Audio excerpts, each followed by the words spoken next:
Alors, bonjour les amis. On continue toujours avec notre ami le prophète Ézéchiel qui vit au temps de Jérusalem et qui a à faire prendre conscience à Jérusalem de son comportement, de ses habitudes, ainsi que des conséquences que cela aura, peu importe le chemin qu'il prendra. Cette fois-ci, il nous parle les aigles et la vigne. Prenez toujours pour acquis que les aigles, je vais l'expliquer un petit peu plus loin, c'est un peu nos deux types de comportements potentiels, tandis que la vigne, c'est la vie éternelle qui est à l'intérieur de nous. Comment pouvons-nous joindre les deux et quelle est la conséquence du choix que nous prenons de l'un ou l'autre des aigles? Je vous lis le texte, puis je vous reviens. Écoutez bien. Ainsi parle le Seigneur l'Éternel. Un grand aigle aux longues ailes, aux ailes déployées et couvertes de plumes de toutes couleurs, vint sur la terre. Là, on dit sur le Liban, mais moi je dis sur la terre, et enleva la cime d'un cèdre. Il arracha le plus élevé de ses rameaux, l'emporta dans un pays de commerce, et le déposa dans une ville de marchands. Peut-être que cette ville-là, ça serait Jérusalem, peut-être que c'est mon intérieur aussi. On continue. Et il prit un rejeton du pays et le plaça dans un sol fertile. Il le mit près d'une eau abondante et le planta comme un saule. Ce rejeton poussa et devint un cep de vigne étendue, mais de peu d'élévation. Ses rameaux étaient tournés vers l'aigle et ses racines étaient sous lui.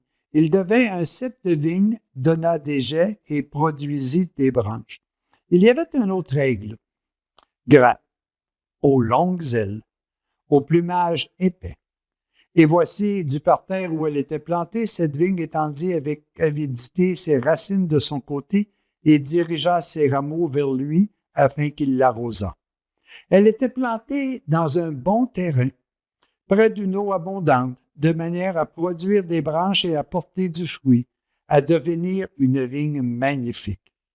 Dis, ainsi parle le Seigneur l'Éternel, prospérera-t-il?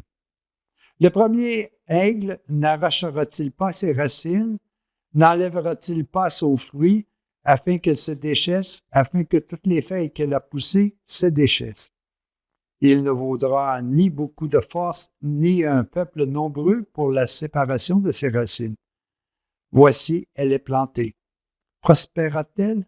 Si le vent oriente la touche, le séchera-t-elle? Elle séchera sur le parterre où elle a poussé. Alors enfin, les amis, les deux aigles représentent tout simplement, moi je le vois comme ça, est-ce que je me comporte fonction de l'aigle qui est la loi d'amour, la loi de Dieu, ou est-ce que je me comporte fonction de l'autre aigle qui est la loi de l'homme, qui est la loi de la matière, qui est la loi terrestre? Ce sont ces deux éléments-là auxquels Jérusalem du temps et Jérusalem d'aujourd'hui, nous devons en faire face.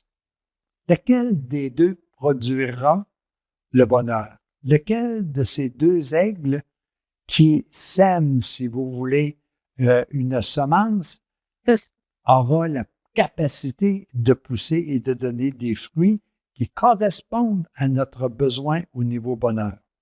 Évidemment, la réponse, elle est fort simple. C'est l'aigle que nous allons nourrir, c'est celui que nous allons guider. Autant d'Ézéchiel, on représentait un peu ces aigles comme étant, d'une part, Nabuchodonosor, qui lui voulait tout simplement enlever le peuple de Jérusalem pour l'amener en esclavage en Babylone. Au temps d'aujourd'hui, c'est beaucoup plus la matière qui veut nous enlever de notre Jérusalem céleste, de notre Jérusalem, si vous voulez, spirituel, de notre Jérusalem qui veut que notre bonheur, pour nous emmener vers une Jérusalem qui est beaucoup plus limitée dans le temps et qui est carrément terrestre. Nous avons devant nous ces deux aigles, lesquels nous permettra véritablement de vivre d'une façon terrestre très heureux, mais aussi d'une façon éternelle, avec un bonheur éternel. Lequel des deux aigles, lequel des deux lois nous allons choisir? On voit très bien ici qu'à Jérusalem, ils ont choisi de vivre selon l'aigle terrestre.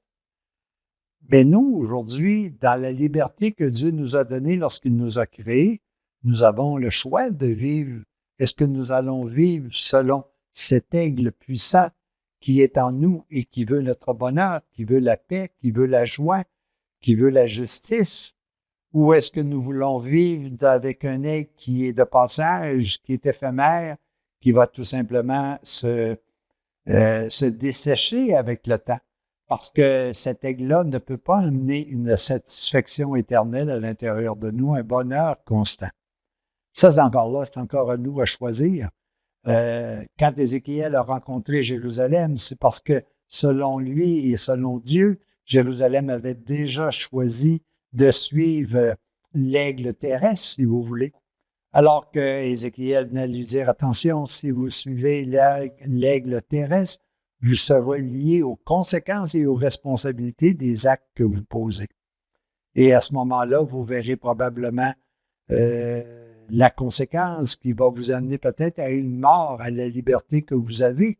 Peut-être que vous allez tout simplement vous dessécher, vous allez peut-être tout simplement oublier ce que c'est véritablement le bonheur. Vous allez peut-être oublier d'où vous venez, quelle est votre mission ici et comment cela doit-il se terminer. Alors, les amis, c'est important que nous puissions voir cet aspect-là. Et un autre des maîtres, pas des maîtres, mais un autre des passeurs qui est Origène, il nous disait, écoutez, là, commencez à réfléchir. Lui, il appelle ça prions. Mais réfléchissez sur qu'est-ce que vous voulez suivre.